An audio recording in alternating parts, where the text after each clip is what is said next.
Assalamualaikum warahmatullahi wabarakatuh. Hello guys, ketemu lagi, balik lagi di video bareng Arinis. Dan kali ini kita kedatangan brand baru yang lagi aktif-aktifnya.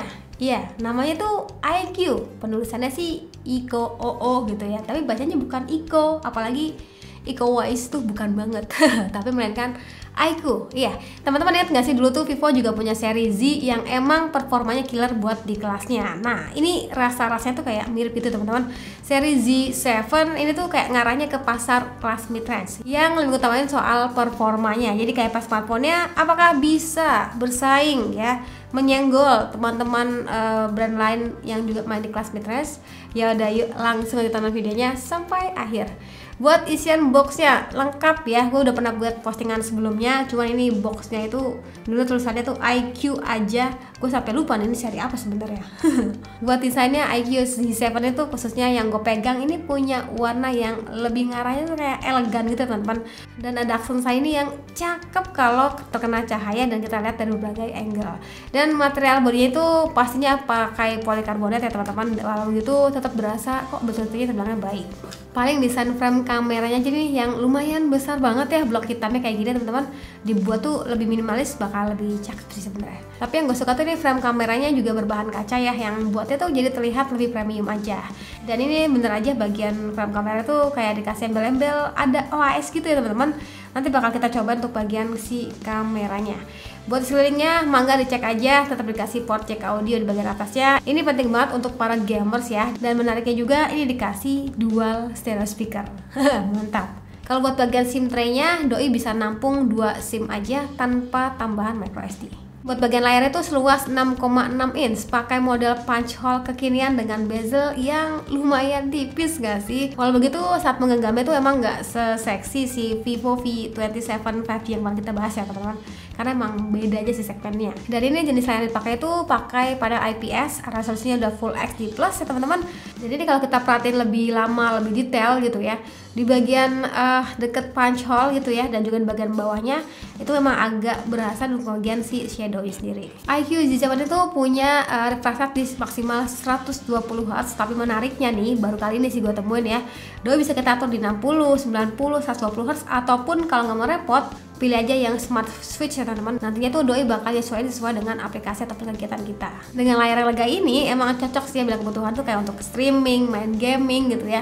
Karena ya IQ Z7 ini udah dikasih dual speaker juga kan, jadi itu kayak lebih maksimal buat hasil suaranya. IQ Z7 ini tuh pakai Vantage OS 13 berbasis Android 13. Buat teman-teman yang udah pernah pakai smartphone Vivo pasti udah ngeh ya, udah terbiasa lah sama UI yang di bawahnya. Kalau buat RAM sendiri di bawahnya tuh gede, dikasih 12 GB itu teman-teman. Dan ROM sendiri yang gue pegang itu dengan kapasitas 256 GB. Gede banget ini memorinya. Ini termasuk kayak yang gede ya buat memorinya, pas banget buat kebutuhan jangka waktu panjang. Soal performa sendiri pakai SoC terbaru dari Snapdragon yaitu Snapdragon 782G. Z7 ini tuh smartphone pertama di Indonesia yang pakai chipset yang termasuknya gahar lah ya. Buat performa sendiri di atas kertas dia dapat skor tutup sampai di 590 ribuan. Untuk kelas mid range ini udah oke banget ya. Tulisnya oke banget guys. Untuk main Genshin Impact nggak ada masalah ya bagi gue untuk settingan grafik standar. Dan untuk suhu sendiri bodinya terbilangnya tuh cuman anget biasa aja, nggak sampai panas. Cakep. Ini juga pengaruh daripada cooling sistemnya ya, jadi itu suhunya tuh terbilangnya ya aman aja. Lanjut untuk bagian kameranya, Z7 itu punya 64 megapiksel dengan OIS. Nah, ini jumlahnya sih nggak begitu banyak ya, cuman ada 2 ya teman-teman. Jadi satunya itu dimana lensa 2 megapiksel sebagai deep kamera. Terlalu jomplang gitu nggak sih? Tapi emang di sini nggak ada apa dengan ultra wide ya. Emang sedih emang. Tapi ini ada OIS ya, pendekatan yang terbilangnya unik. Doi itu nggak ribet soal banyaknya kamera ya, kayak lain kan 4, 3 gitu. Ini cuma 2 aja. 1 sebenarnya sih. Tapi doi itu nyempilin OIS yang harus ya bakal buat rekaman video itu bakal lebih smooth. Nanti bakal kita cobain deh. Dan sekarang kita tengok dulu ya buat menu kamera yang di bawahnya. Ternyata cukup beragam dan emang khas Vivo ya, sampai ke fitur micro movie pun ya ada ya. Padahal itu udah dikenalin di V27 series, tapi udah bisa kita dapatin juga di IQ Z7 ini. Dan berikut itu beberapa hasil fotonya. Ini karena gue tuh ngeliatnya doi itu bukan soal kameranya, lebih ke performa, tapi untuk hasil foto sendiri ya kayak gini lah hasilnya. saturasi warnanya terbilangnya ya nggak begitu greget ya teman-teman. Dan mungkin pinter-pinter kita aja kali ya pada saat ngambil foto gitu ya, baiklah di kayak cahaya yang cukup gitu ya.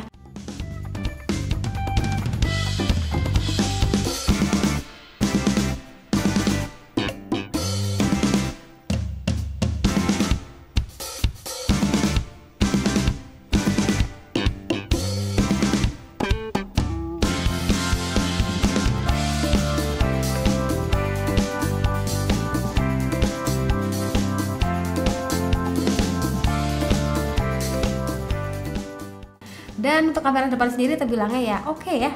Jadi beauty khas Vivo tuh masih berasa sih di HP ini. Mantap lah. Oke teman-teman, lanjut ya. Ini settingannya 10, 80 pixel, 30 fps. Dan sambil ngabuburit di Bekasi sambil jalan, coba kurang lebih bakal kayak gini ya untuk rekaman videonya. Smooth apa enggak? Boleh aja tulis di kolom komentar.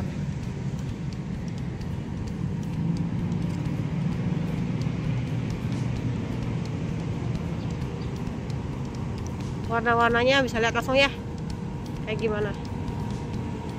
Nah kalau 10 80 pixel 60 fps dia bakal kayak gini teman-teman. Sambil jalan dikit ya, coba kita muter lagi, nggak jauh-jauh lah, di sini aja kita nyebrang sambil menunggu buka puasa. Beda apa enggak smoothnya, boleh aja tulis di kolom komentar ya. Ini sama kayak yang tadi, kayak gimana menurutnya.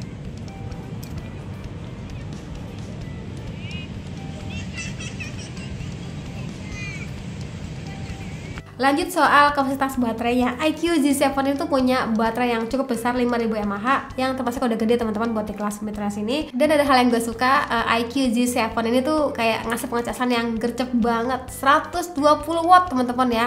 Itu cepet banget guys. Gue coba tes 2% sampai 32% tuh cuma 6 menit aja. Sampai 80% itu butuh waktu 20 menitan, dan hingga full itu butuh waktu 30 menit aja. Jadi kebayang dong ya, kayak ditinggal ngurusin beberes takjil juga ya, doi tahu-tahu udah 30%. Kecep banget pokoknya ini mah.